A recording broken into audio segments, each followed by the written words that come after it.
안녕하십니까. 일산 그리스도의교회 임성태 목사입니다. 오늘 7월 27일 화요일 날 여러분과 다시 가스펠줌 스튜디오 빛과 소금 5번째 강의 세상의 맛 그리고 성도의 맛이라는 주제를 가지고 맛에 관해서 지금 소금에 관해서 얘기를 하고 있는데요. 맛에 관해서 여러분과 함께 은혜를 나눠보고자 합니다. 교재는 여러분이 갖고 계신 이 교재 167페이지, 169페이지에 오늘 강의 내용이 있습니다. 보시면서 함께 같이 하시면 이해하기가 수월하겠고요. 지금 날씨가 엄청나게 더워요. 폭염에 코로나19 바이러스 사회적 거리두기 4단계 이것저것 합쳐서 우울합니다. 그런데 오늘도 말씀 가운데서 세상 속에서 맛을 내는 그런 소금의 단맛을 내는 성도가 되기를 위해서 우리의 맛이 어떤지를 함께 의논해 보도록 하겠습니다. 그러면 지금부터 시작하겠습니다.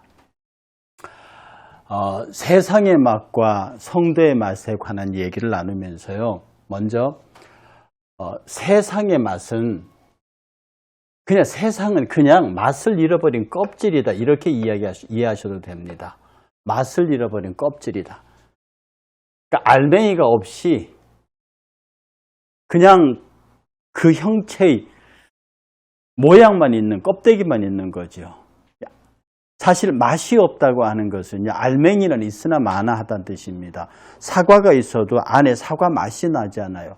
마치 사과가를 무 베듯이 혹은 푹 묵은 그 익힌 배를 씹는 같은 그런 내용물이 들어가 있으면 그것은 별로 의미가 없는 거지요. 사과는 사과 맛이 나야 하고요. 그 존재는 그 존재다운 맛이 나야 하는데 세상은 맛을 잃어버려서 뭐 때문에? 인간의 타락으로 말미암아 인간의 죄와 타락으로 말미암아 맛을 잃어버렸어요. 그러니 세상 전체가 재미없는 거면 사실은요 사람들이 이 세상이 정말 재미없다 허무하다 하는 게 그게 지금 우리 강의 내용의 말로 바꾸면 무슨 말입니까? 맛이 없다는 겁니다. 세상에 맛이 없어요. 장차 하나님의 나라가 성취되어서요 정말 사자와 어린아이가 함께 뒹구는 그런 날이 올 때까지 이 세상은 그야말로 껍데기뿐인 것들을 차지하기 위한 전쟁, 이 껍데기를 차지하기 위한 허망한 전쟁이 이 땅에서 계속된다고요. 그러니 우리는요 이사야스가 예언했고 요한계시록에 나와 있는 것처럼 이리가 어린 양과 함께 거하며 표범이 어린 염소와 함께 누우며 송아지 어린 사자와 살찐 짐승이 함께 있어 어린아이에게 끌려다니는 그런 평화의 나라. 이게 맛이 있는 세상입니다. 지금 제가 맛이 있다고 말하는 이 말의 의미는 뭐냐면요. 그 창조물 자체가 창조주의 의지를 담아서 보기에 좋은 겁니다. 하나님 보시기에 좋았더라. 맛이 있는 존재들. 그러니 이걸 제 용어로 바꾸면 다움. 나무는 나무답고 물은 물답고 소는 솔답고 지렁이는 지렁이답고 이 다움이 있어는 그 다음에 맛이 있는 그런 피조 세계인데 그 지금 다 인간의 타락으로 말미암아 만물이 타락하면서 이 세상은 온통 껍질만 남아 있어요. 안에 내용물이 있어도 맛이 없습니다. 그러니 이 맛없는 세상에서 일어날 일은 그 맛을 스스로 만들어내려고 하는 전쟁. 결국 전쟁은 말입니다. 인위적으로 맛을 만들어내려는 거예요. 인위적으로 맛을 만들어내리기 위해서 내가 잘나니 네가 잘나니 싸우는 것이고요. 서로 자기를 드러내면서 투쟁하고 빼앗고 뺏기는 것이 전쟁입니다. 결국 맛을 잃어버린 인간들이 비극적인 방법으로 맛을 찾으려고 하는 노력. 종교적인 노력으로 맛을 찾으려고 한 노력이 세상의 다른 종교의 발견입니다. 불교, 유교, 힌두교 이런 종교들이 세상의 맛을 찾아보려고 하는 거예요. 전쟁, 정치가들이 이런 것들을 통해서 세상의 맛을 만들어 보려 하는 거예요. 그건 다 이미테이션들이고 결국은 사람들이 행복할 수 없는 겁니다. 이런 세상이 오기 전까지는요. 다음 이 세상은요. 결국 맛을 잃은 세상은 평화를 잃은 세상이라고 그랬어요. 아까 다시 말씀을 정리해드리면 그 맛은 그 피조물이 창조물이 창조주의 뜻을 받아 보시기에 좋은 상태가 맛있는 상태예요. 그 맛있는 상태가 맛이 있는 존재들 그 하나님 보시기에 좋은 존재들이 쭉 연결되어 있는 창조의 목적을 서로 다 달성하고 있는 그 상태가 평화거든요. 그러니까 인간도 하나님과 연결되어서 화평을 누리고 그 화평 속에 안에 평강이고 그 평강이 넘쳐나와서 평화를 이루잖아요. 만물의 세계도 똑같아요. 그 존재다움이 하나님의 창조 보시기에 좋았고 그 좋은 상태가 전부 연결되어 있는 이 자연의 평화로움, 그걸 잃어버린 세상은요, 생명의 달콤한 맛을 상실한 불량한 맛입니다. 생명의 달콤한 맛이 사라져버렸어요. 그러니까 무슨 맛이, 이 평화를 잃어버린 세상에서 무슨 맛이 나긴 나는데 그게 불량한 맛입니다. 그것으로 가득 차 있어요. 그래서 하나님의 영광의 맛은요, 하나님께서 인간 만물에게 주신 창조의 그 아름다운, 하나님 보시기에 좋았던 그 아름다운 맛은요, 인간과 역사 속에서 이미 떠나버렸습니다. 더 구체적으로 말하면 한 송이 꽃 속에도 존재했던 창조주의 내적 아름다움 사라져버렸어요. 외형적으로는 아름다움이 있습니다. 그러나 인간의 타락으로, 만물의 왕인 인간의 타락으로 말미암아 꽃의 진정한 아름다움은 사라져버렸습니다. 물리적 빛 속에서 찬란했던 하나님의 영광의 빛도 다 사라져버렸습니다. 형태만 남은 인간의 사랑의 본질은, 인간의 사랑 인간 많이 하잖아요. 거기다 하나님의 사랑은 이미 사라졌습니다. 하나님께서 창조 당시에 인간에게 주신 그 아름다운 영광의 맛은 인간의 타락으로 말미암아 전부 사라져버렸습니다. 인간에게 사라지고 만물에게서 사라졌습니다. 슬픈 일이죠.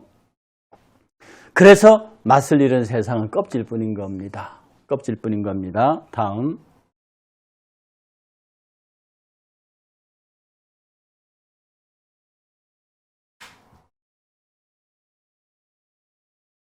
이 이야기를 계속하는데요. 사실 홍수가 나면은요, 홍수가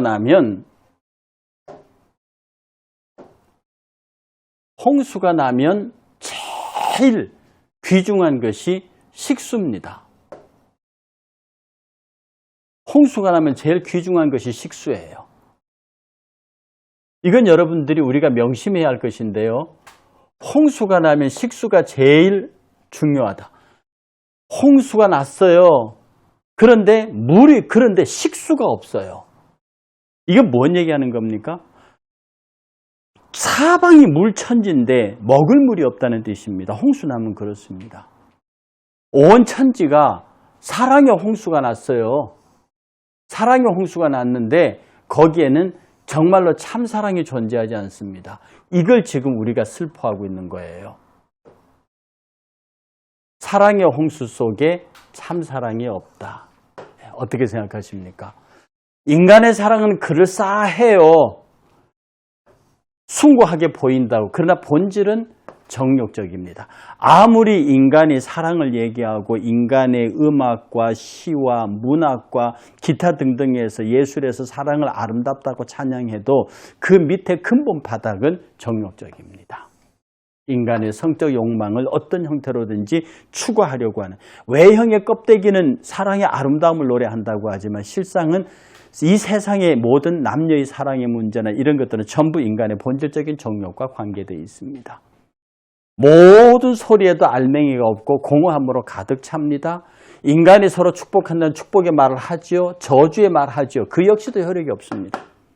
인간이 축복의 말을 하고 저주의 말을 해도요, 그 자체가 어떤 맛을 내지 못합니다. 왜? 인간은 이미 그런 것을 할 만큼 인간이 가지고 있는 모든 것을 다 잃어버렸어요. 공중에 던진 돌이 되돌아오듯이 사색은 공허한 망령일 뿐이며 창조력이 없습니다. 그러니 인간의 과학, 예술, 문학, 이 철학 이런 것들이 아무리 고도하고 발달하는 것 같아도 늘 원점에 들어와 있습니다. 그거 아십니까? 2000년 전에 철학자들도 인간이 무엇이냐를 물었어요. 지금도 인간은 무엇이냐고 묻고 있습니다. 철학은. 이것을 좀 전문적인 용어로 비누적적 학문이라고 합니다. 똑같은 걸 반복해서 질문하는 거죠. 문학이 그렇습니다. 예술이 그렇습니다. 철학이 그렇습니다. 사상이 그렇습니다. 다만 자연과학, 일명 공학은 계속 진보해가죠. 쌓여서 이 벽돌이 쌓이고 이걸 누적적 학문이라고 합니다. 누적적 학문은 어떤 면에서 인간의 생사에 관한 사색적, 사상적, 철학적 관심을 두지 않습니다. 그게 굉장히 현실적인 거니까. 인간의 본질을 다루는 모든 언어, 예술, 문학, 음악 이건 전부 다 처음부터 똑같이 인간은 반복적인 것을 묻고 있는 거예요. 그리고 그 대답은 시대마다 다르고 개인마다 다르고 환경마다 다릅니다. 매 역사마다 신은 누구냐고 물었지만 역사는 그때그때마다 철학자와 사고에 따라서 달리 대답을 했습니다. 이것이 우리 인생들이 갖고 있는 한계예요. 아무리 많은 사색을 해도 그건 공허합니다. 결국 알맹이가 없어요. 세상 하나님의 보시기에 좋았던 그 창조의 맛을 잃어버린 인간에게서 나타나는 현상은 그럴 수밖에 없다라고 하는 것입니다. 여러분들이 좀 더 집요한 태도를 가지고요. 정말로 어떻게 하는 것이 이 땅이 공허함으로 가득 차는 이 땅을 회복하게 할 것이냐 하는 문제에 대해서 저와 여러분들이 깊은 관심을 가져야 하는 겁니다. 다음.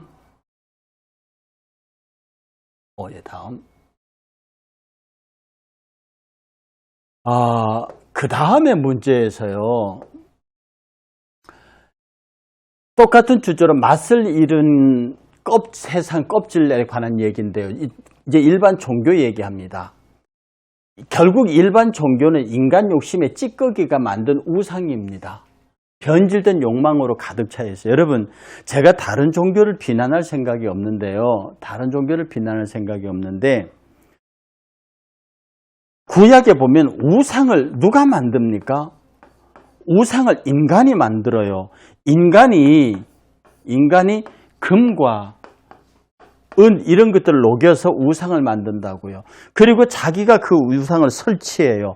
자기가 그 우상을 청소해요. 우상을 보수해요. 그리고 그 앞에서 빌어요. 너무 웃기지 않습니까? 결국 우상은 자기가 만드는 거예요. 오늘 이 시대의 우상도요. 불교나 저런 종교들도 결국 인간이 투사해서 만들어내는 겁니다. 옛날 구약 시대의 우상들을 만들 것과 똑같은 형식으로 이 땅의 인간들이 자기들의 삶을 어떻게 해보려고 스스로 만든 거예요. 결국 그게 뭡니까? 인간의 욕심의 찌꺼기입니다. 변질된 욕망으로 가득 차 있어요. 다른 종교의 특성입니다, 이게. 그래서 만약에 기독교도 같은 위치에 머문다고 하면 똑같은 운명을 면할 수 없죠. 저와 여러분들의 기독교 신앙을요, 우리 욕심과 욕망의 투사해서 만들어버리면 내 욕망을 끄집어내서, 내 의도를 끄집어내서, 내 목적대로 내가 달성하기 위해서 우리의 신앙을 세워버리면요, 그 우상 종교와 하등 다른 것이 없게 되는 겁니다. 실제, 즉 신이 떠나버린 그런 것은 껍데기에 변질된 주님 없는 세상은 맛없는 그 세상 그 자체입니다. 그러니 우리 기독교가 생명이 있는 것은 기독교라고 하는 종교를 우리 인간이 만들지도 않았고요. 하나님께서 우리에게 예수 그를 통하여 생명을 주셨고 그 생명의 가르침과 법도들을 그대로 따라가고 있는 순종의 종교가 기독교입니다.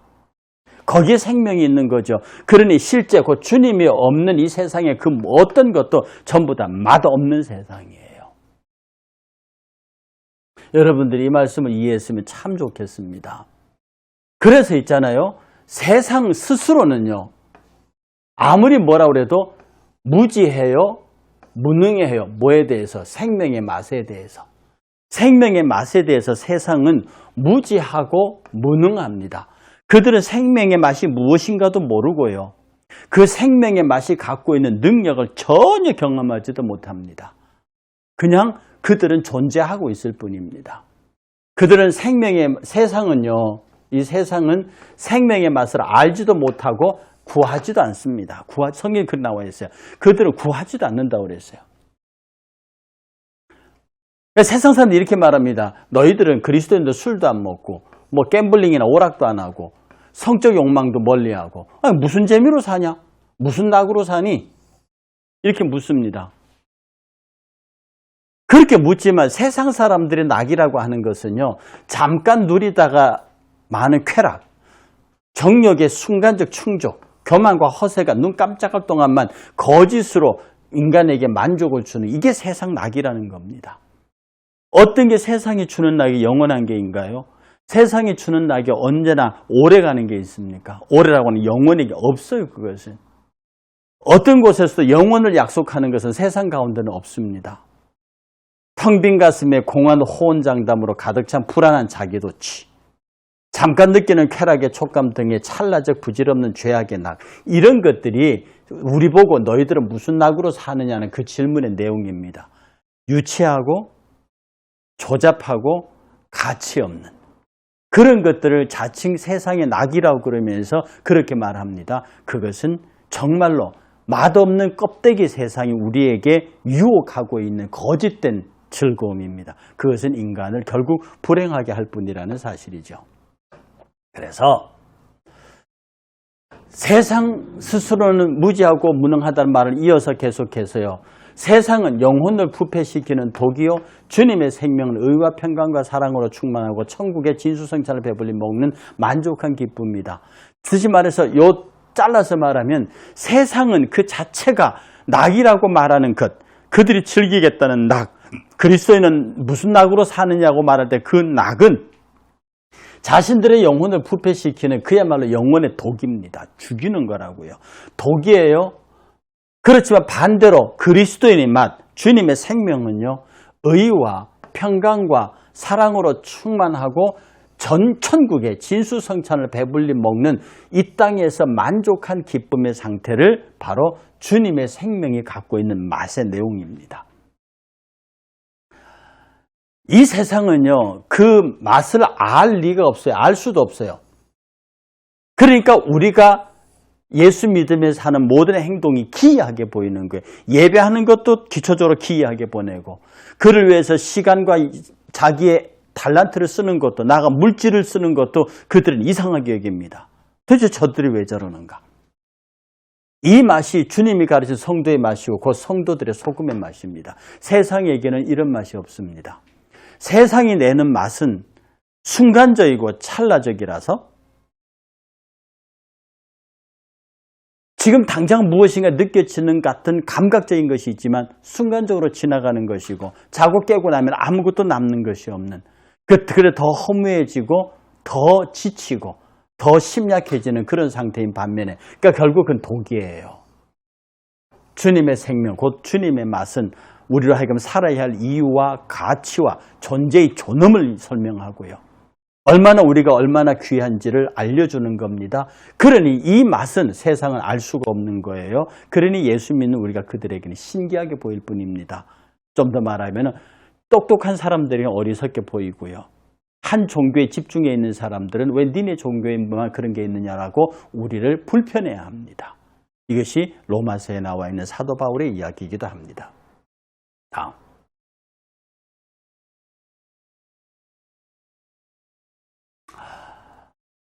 이 생명의 맛에 세상이 무지하고 무능하다는 이야기를 계속합니다.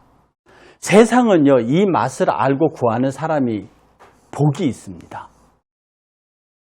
그리고 성령님은 우리가 무엇을 구해야 할지 알고 계십니다. 정말 예수님의 생명의 맛을 알고 안다는 것은 이미 한번 맛보았다는 거죠. 그리고 누구로부터 그것에 대한 도전을 받았다는 얘기입니다. 그래서 그것을 구하는 사람에게는 복이 있어요. 이런 사람에게는 성령님께서 무엇을 구해야 할지를 알고 계시고 우리에게 그것을 알려주십니다. 그 히브리서 11장 25절은요. 도리어 하나님의 백성과 함께 고난받기를 잠시 죄악의 낙을 누리는 것보다 더 좋아하고, 이게 누구 얘기입니까? 모세 얘기입니다. 모세는 40살이었어요. 충분히 왕위 계승의 위치에 가 있었고요. 그 다른 형제들과 더불어 바로의 자리를 노릴 수도 있었습니다. 충분히 모세에게는 그럴 능력과 그럴 실력이 있었습니다. 그런데 그는 그것을 뭘 위해서 포기합니까? 하나님의 백성과 함께 고난받기를 잠시 죄악의 낙을 바로로 사는 것보다 더 좋아했다고 히브리서는 모세의 결정을 이렇게 평가합니다. 예수께서는요, 요한복음 내가 아버지께 구하겠으니 그가 또 다른 보혜사를 너희에게 주사 영원토록 너희와 함께 있게 하시리니, 이 보혜사가 뒷말씀을 읽어보면 우리가 무엇을 기도해야 할지 내가 너희에게 가르친 모든 것들을 생각나고 기억나게 하신다고 그랬어요. 굉장히, 그래서 이 세상에 속하지 않고 이 맛을 알고 맛에 대해서 들은 사람들은 그것을 구하는 사람 복이 있고요. 결국 이런 사람들은 모세의 복에, 이런 사람들은 예수 그리스도께서 보내신 보혜사의 복에 함께하는 은혜를 누릴 수 있다는 뜻입니다. 그러니 이 일이 얼마나 소중한지 이 맛을 지키기 위한 우리들의 노력에 관해서 여러분들은 깊이 기도하셔야 합니다. 그래서 이 생명의 맛의 가치가 어떠냐? 이건 땅의 보화를 발견하고 자기의 모든 재산을 팔아서 그 쓸모없는 밭을 사는 농부와도 같은 겁니다. 그만한 가치가 있는 거죠. 이걸 쉽게 말하면요, 여러분의 전 일생을 투자해서 사도 절대로 손해보지 않는 완벽한 장사의 개념으로, 이거 장사 개념으로 설명해요. 자기 집을 다 팔아서라도 절대로 손해보지 않는 것, 바로 그것에 관한 이야기를 지금 하고 있는 겁니다. 우리가 사야 할 천국의 맛은요, 여러분들이 땅에서 가지고 있는 모든 것들을 다 투자하고도 전혀 아깝지 않는 그런 가치를 갖고 있는 겁니다. 천국은 예수 그리스도의 맛입니다. 우리 기독교 신앙의 본질적인 맛이죠. 천국은 마치 밭에 감추인 보화와 같으니 사람이 이를 발견한 후에 숨겨두고 기뻐하며 돌아가서 자기의 소유를 다 팔아 그 밭을 사느니라. 숨겨두고, 왜? 다른 사람이 알면 안 되니까. 그래서 자기의 전체 재산을 다 들여서 그 밭을 사요. 그리고 그 밭에 숨긴 보화를 자기의 소유로 삼습니다. 지금 저와 여러분들은 이 천국을, 이게 지금 보화라고 표현되어 있는데, 이 천국을 사기 위해서 얼마나 많은 투자를 했습니까? 지금 이 천국을 여러분이 사기 위해서 여러분들이 투자한 것이 무엇이고 그 투자의 양이 얼마나 됩니까? 이거 많은 시간과 많은 물질과 많은 노력을 투자한 사람일수록 그는 이미 천국의 맛, 성도의 맛, 그 천국의 실제를 본 사람들이에요. 그래서 알기 때문에 더 강력한 열망을 가지고 그 일에 자기의 모든 것을 던져 걸 수 있는 겁니다. 남들이 전혀, 뭐냐면 한쪽 구석에 떨어진 척박한 그 밭이죠. 거기에 자기의 온 재산을 다 팔아 사는 그 행동은 일견 어리석게 보입니다. 그러나 농부는 기뻐요. 왜? 거기에 무엇이 있는가를 알고 있기 때문에 그렇습니다. 농부는 그 척박해 보이는 그 밭 속에 무엇이 숨겨 있는지 알기 때문에 빙글빙글 웃으면서 자기의 전 재산을 다 들여서 그 밭을 산다는 거죠. 그러니까 핵심은 여기 있습니다. 그 밭에 무엇이 있는지를 아느냐 모르느냐. 여러분들이 예수 그리스도에게 전 모든 것을 걸 수 있는 것은요, 거기에 걸 만한 가치가 있는가 없는가를 본 사람과 보지 못한 사람의 차이입니다. 이거 굉장히 큰 차이죠. 골로새 2장 3절은 말하기에 그 안에는 지혜와 지식의 모든 보화가 감추어져 있느니라. 그 안에는, 예수 그리스도 안에는. 그러니 예수 그리스도를 사는 순간에 여러분의 전 인생을 들여서 여러분의 생의 모든 것, 생명까지 들여서 그 예수 그리스도를 사요. 그러면 그 안에 지혜와 지식의 모든 보화가 감추어져 있다. 뭐에? 지혜와 지식, 천국과 하나님에 관한 지혜와 지식인데요. 우리의 창조주, 이 세상의 조성자, 운영자, 심판자에 대한 모든 지혜와 지식이 예수 그리스도 안에 다 있어요. 그를 샀다고 하면, 그 보화를 우리가 산다고 하면 더 이상 설명이 필요 없는 거죠. 여러분은 진실로 이 보화를, 예수 그리스도를 사셨습니까? 여러분의 인생을 걸고 사신 적이 있냐고요. 그래서요, 맛을 가진 우리는 행복한 사람들입니다. 즉, 이 맛을 가진 우리는 뭡니까? 예수 그리스도를 산 우리입니다. 우리 일생을 주고, 나 존재를 주고, 나의 모든 것을 주고 내가 산 그 밭. 척박해 보여요. 이사야는 말하기를요, 볼품도 없대요. 우리가 흠모할 만한 아무런 아름다운 것이 없대요. 많은 사람들에게 버림받은 사람처럼 보인대요. 부끄러운 사람처럼, 얼굴을 가리운 사람처럼 보인대요. 그렇게 예수 그리스도 우리에게 척박한 모습으로 오실 때도 베들레헴 말구유에서 그렇게 천한 모습으로 오셨어요. 그 밭을 우리가 산다고요. 내 생명과 내 생의 전부를 다 들여서요. 세상의 맛을 모르고 그리스도의 맛을 가진 우리는 산 사람들입니다. 맛을 가진 우리들입니다. 행복한 사람이요, 세상을 위해서 할 일이 참 많은 사람입니다. 이 행복한 맛, 예수 그리스도 사지 않는 사람은 세상을 위해서 할 일이 없는 사람들이에요. 그 사람들은 세상에서 살아야 하는 사람입니다. 그 사람은 세상에서 살아야 할 사람이고요. 그리스도인들은 세상을 위해서 무엇인가 할 일이 있는 사람입니다. 엄청난 차이를 갖고 있는 거예요. 세상 사람들은 세상을 위해서 할 일이 없습니다. 그냥 자기를 위해서 살아야 돼요. 근데 우리는요, 우리는 세상을 위해서 할 일이 있습니다. 온 세상 위하여, 온 세상 위하여 예수께서 십자가 피 흘려 돌아가셨어요. 이 온 세상 위하여 구속받은 우리가, 우리를 기다리는 모든 만물들이 허무한 데 굴복하는 그들이 우리를 기다리는 그들과 더불어서 이 세상에서 할 일이 있다니까요. 예수 믿는 사람은 세상에서 할 일이 있지만 예수 믿지 않는 사람들은 세상에서 할 일은 없고 세상에서 그들이 살아가는 것만 있습니다. 오직 그들은 생존을 위해서만 산다고요. 우리는 타락한 이후에 우리는 원래 맛없는 존재, 그리스도 밖에 있었어요. 이스라엘 밖에, 우리는 유대민족도 아니에요. 약속의 언약을 받은 적도 없어요. 우리는 외인이었다고요. 세상에는 소망이 없고 하나님도 없던 자였지만 우리는 그 맛을 가졌어요.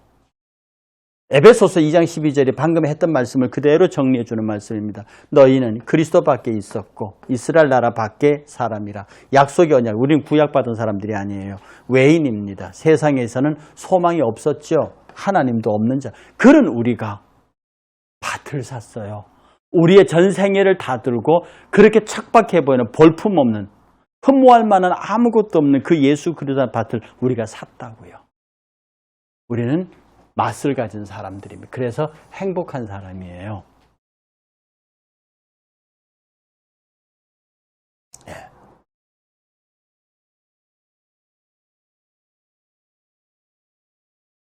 그러므로 저와 여러분들은요, 마음을 높이지 말고 정함이 없는 재물에 소망을 두지 말고 두 가지입니다. 마음을 높이지 말아라. 정함이 없는 재물에 소망을 두지 말아라. 이게 교만하지 말란 말이거든요. 교만하지 말라는 말이고 스스로를 높이 평가하지 말라는 말입니다. 왜? 주님의 평가, 주님이 하신 평가가 있고 모든 것에 완전한 평가를 받은 주님이 내 안에 거주하세요. 그분이 높지 내가 그런 건 아닌 거거든요. 그리고 정함이 없는 재물에 소망을 두지 마라. 우리의 생애를 걸어서 살 게 재물이 아닙니다. 오직 어디에 소망을 두느냐? 후히 주시고 누리게 하시는 하나님께, 넉넉하게 주시고 그걸 누릴 수 있게 하시는 하나님께 소망을 두어야 합니다. 무슨 말이냐? 맛을 내는 성도가 되라. 디모데후서 1장 17절은 내가 이 세대에서 부한 자들을 명하여 마음을 높이지 말고 정함이 없는 재물에 소망을 두지 말고 오직 우리에게 모든 것을 후히 주사 누리게 하시는 하나님께 뭐를 두어요? 소망을 두어요.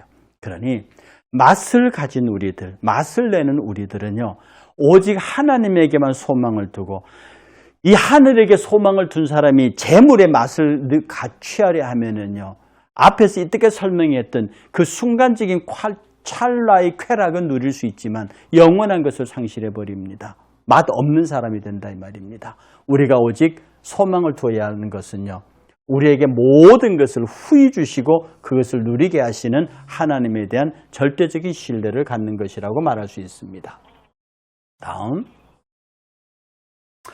불량한 음식일수록 묘한 맛이 있어요. 여러분 그거 아시죠? 지금은 요새 어린이들을 상대로 한 불량 음식이 학교 앞에서 파는 건 거의 볼 수 없습니다. 근데 저희 때만 해도 학교 앞에 나오면은요, 뭐 설탕 녹여서 이렇게 각 그 짐승 모양으로 이렇게 찍어서 파는 것부터 불량 아이스케이크로부터 이런 것들이 굉장히 많았어요. 그런데 어째 그게 맛있어요. 그러니까 아이들이 학교 나와서 선생님들이 그렇게 못하게 한데도 그 사람들 앞에 매달려 있거든요. 왜? 맛이 있어요. 아주 묘한 맛. 값도 싸요. 그런데 아이들의 혀를 잡아끄는 맛이 거기 있다고요. 불량한 것일수록 사람을 잡아끄는 맛이 있습니다. 그 묘한 맛이 있어요. 이 세상도요, 우선 상쾌하고 짜릿하고 톡 쏘는 중독성이 있는 맛, 이거 쉽게 빠져나오지 못하게 합니다. 그렇지만 결국은요, 그 영혼에게 치명상을 입힙니다. 그 불량을 계속 먹으면 그 몸의 건강이 망가지듯이요. 정말 이 세상에는요, 상쾌하고 짜릿하고 톡 쏘는 중독성, 그런 맛들이 너무너무 많아요. 향정신, 의약품, 마약 같은 그런 것으로 포함해서 인간들의 정신과 영혼과 육체를 망가뜨리는 그런 불량한 맛을 내는 일들이 너무너무 많이 있습니다. 결국 거기 빠지면은요, 그의 영혼에게, 영원한 생명의 문제에 관해서 치명상을 입게 되죠. 그래서 성령, 에베소서 5장 18절은 말하기를 술 취하지 말라. 방탕한 것이다. 오직 성령으로 충만하라. 이 술 취하지 말라가 이거 아닙니까? 상쾌하고 짜릿하고 톡 쏘는 중독성이 있는 맛입니다. 그 술 취함이 대표적인 것으로 표현되어 있어요. 이 취한다는 표현은요, 스스로 자기를 컨트롤하지 못한다는 뜻입니다. 그래서 술이 센 사람들은 나는 소주 몇 병 먹어도 나를 컨트롤할 수 있어. 그건 자기의 신체가 얘기하는 것이죠. 이미 그 정도 되면 이미 알코올이 몸에서 도는 순간에 통제력은 이미 상실해 갑니다. 그러니까 취하지 말라는 말은 그것에 지배를 받지 말라는 뜻이거든요. 그러니까 술 마시지 말라는 말과 똑같은 말입니다. 세상에 취하게 되면 그건 방탕한 거예요. 오직 성령의 충만함을 받으라. 성령에 취하라는 말과 똑같습니다. 성령의 통제를 받으라 이 말이죠. 불량 음식을 사람을 끄는 묘한 힘, 그러나 그것은 결국 그에게 치명상을 입힙니다. 오직 우리는 성령의 충만함을 받아서 살아야만 합니다. 다음, 자, 세상의 소금이기에 소금의 맛을 내야 하잖아요. 해야 할 일과 하지 말아야 할 수 없는 일이 있습니다. 오늘 이 말씀을 오늘 강의의 결론으로 여러분에게 드리고자 합니다. 해야 할 일이 뭡니까? 로마서 13장 11절에서부터 14절 사이의 내용이 정리되어 있습니다. 해야 할 일은요, 자다가 깰 때가 벌써 되었으니, 맛을 낼 때가 되었으니, 우리의 구원이 처음 믿을 때보다 더 가까이 왔어요. 지금 그렇죠. 해서 밤이 기고 낮이 가까웠으므로 우리가 어둠의 일을 벗고 빛의 갑옷을 입어라. 어둠의 일을 벗고 빛의 갑옷을, 벗는 게 뭐냐? 어둠의 일이고 입는 게 뭐냐? 빛의 갑옷입니다.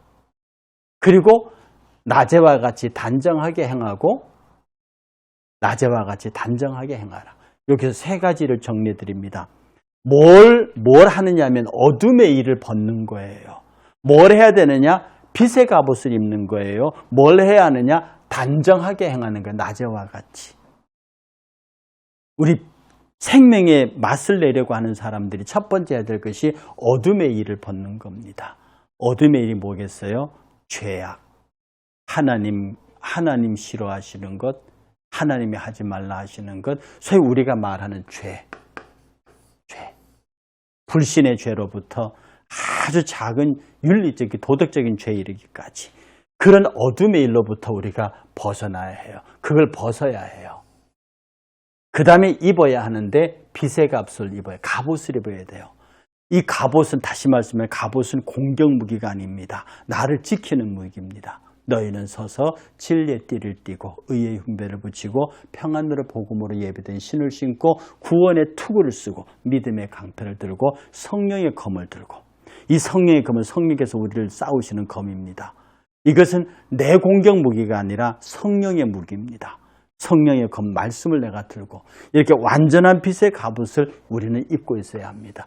서서 진리, 의의 흉배, 평안의 복음으로 예비된 신, 평안의 복음으로 예비된 신, 믿음의 방패, 성령의 검, 이런 것들로 무장한 그런 군사로서의 갑옷을 입고요. 그 다음에 낮에와 같이 단정히 행하라. 낮에와 같이란 말이 사실 밤, 혼자 있거나 밤에는요, 사람들이 보지 않으니까 자기 마음대로 널브러지고 자기 마음대로 합니다. 누가 뭐라 합니까? 그러나 낮에는요, 많은 사람이 보고 있어요. 많은 사람들이 볼 때는 사람들이 함부로 못하잖아요. 이 낮에와 같이 성령의 감시하에, 말씀의 감독하에 내가 그 말씀과 성령의 감독을 따라서 단정하게, 깔끔하고 깨끗하고 순전하고 온전하게 그리스도인의 삶을 살아야 한다는 그런 뜻입니다. 우리가 세상의 소금으로서 해야 할 일이 뭡니까? 어둠의 일을 벗는 것, 빛의 갑옷을 입는 것, 낮에와 같이 단정히 행하는 것, 이것을 해야 하고요. 하지 말아야 할 것이 무엇입니까? 방탕. 이것은 자기 몸이, 자기 욕망이 원하는 대로 하는 거예요. 그냥 내가 하고 싶은 대로 하는 겁니다. 이것은 윤리적인 도덕적인 한계도 없고요. 그냥 자기의 본능이 시키는 대로 흘러가 버리는 거예요. 그래서 세상의 예술이 본능에 충실하게 되면 결국 방탕한 문화로 가는 거예요. 제가 문화와 예술을 천시하거나 그런 게 아닙니다. 문화와 예술에 고귀한 가치가 있음에도 불구하고 거기에 인간 본연에 대한 방탕, 본능 전체에 예술의 가치를 다 둬버리면 그 예술은 방탕한 예술로 가버립니다. 진정한 예술은 인간의 본능을 통해서 그 본능을 통제하고 그 본능이 적절하게 발현될 수 있도록 어떤 가치를 부여하는 게 진정한 예술이지, 본능 전체에다가 요구대로 따라가는 것, 그것은 결국은 그것을 퇴폐문학이라고 그러고 그걸 퇴폐라고 그러고요. 그것은 결국 인간의 방탕을 불러옵니다. 술 취하지 말라. 성경은 여러 군데서 술 먹지 말라고 합니다. 여러분, 술 취하지 말라는 말을 술 먹지 말라는 말로 읽으셔야 합니다.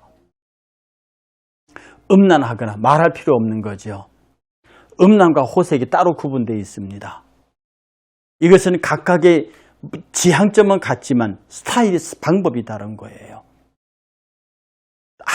같은 목적을 향해서 다른 길로 가는 모양입니다. 인간의 성적 욕망을 이루어내기 위해서 인간이 추구하는 다양한 형태의 부도덕함이 음란과 호색이란 말로 나타나 있습니다. 다투거나, 이것은 자기의 이익을 관찰하기 위한, 옳고 그름의 다툼이 그 비난받는 것은요, 옳고 그름의 문제가 아니라 내 의사대로 내 이익을 위해서 결정 내기 위해서 싸우기 때문에 그걸 다툼이라고 합니다. 거룩한 다툼, 주를 위한 다툼, 이게 아니고요, 내 욕망과 내 뜻을 이루기 위한 다툼이에요. 시기, 이것은 상대를 무너뜨리고 내 자신이 썩어지게 만드는 영혼의 악충입니다. 이런 걸 하면 안 돼요. 이런 걸 하면 안 돼요. 그리고 앞에 하라는 말을 다시 한번 강조. 오직 주 예수 그리스도 옷 입고, 빛의 갑옷을 입고, 정욕을 위하여 육신의 일을 도모하지 말라. 어둠의 일을 벗어버려라. 다시 한번 강조하고 있습니다. 우리는 맛을 가진 그리스도, 세상은 맛이 없어요. 그 맛을 인위적으로 만들기 위해서 전쟁을 하고 다투고요. 그 맛을 인위적으로 찾아내기 위해서 다른 종교를 만들어 세워요. 그것이 어떤 의미를, 아무런 의미가 없습니다. 아무런 의미가 없다고. 오직 우리가 이 땅에서 하나님이 우리에게 원하시는 것은 어둠의 일을 벗고 빛의 갑옷을 입고 단정히 행하고, 방탕하거나 술 취하지 말고, 음란하거나 호색하지 말고, 다투거나 시기하지 말라. 이 세 패턴은 묶여져 있어요. 보시죠. 잘 보시면은요, 방탕하거나 술 취하지 말라. 하나입니다. 음란하거나 호색하지 말며 하나입니다. 다투거나 시기하지 말라. 하나입니다. 여기에서 세 개라고 하면요, 여기에도 똑같이 반대편에서 세 개예요. 방탕하거나 술 취하지 말고, 음란하거나 호색하지 말고, 다투거나 시기하지 말라. 너희의 영혼을 위하여 그러지 말아야 한다는 뜻입니다. 사랑하는 여러분, 우리는 맛있는 성도가 돼야 해요. 맛있는 사람. 다시 말하면 세상은 맛이 없습니다. 맛이 있는 것 같지만 그것은 불량식품이에요. 이미테이션이에요. 맛을 낼 수가 없고 그 맛은 우리의 영혼을 망가뜨리는 악충, 독충과 같은 겁니다. 이 무더운 여름에 코로나 전국에서 이렇게 사람들이 다 불편해하고 짜증내고 힘들어할 때, 저와 여러분들은요, 어떻게 해야 합니까? 맛있는 소금. 정말 그리스도인의 하나님이 창조하시기에 보시기에 좋았더라고 하는 그 맛있는 존재로 세상 사람들에게 다가가서 우리 교회와 성도들에 대한 불신, 저들이 우리를 믿어주지 못하는 우리들에 대한 악평, 이런 것들을 극복하고 그리스도의 새로운 나라, 새로운 이념, 새로운 가치를 이 세상, 맛없는 세상에게 다시 맛을 공급하는 저와 여러분들이 되기를 주의 이름으로 축복합니다. 감사합니다. 다음 주 화요일 뵙겠습니다. 평안을 빕니다.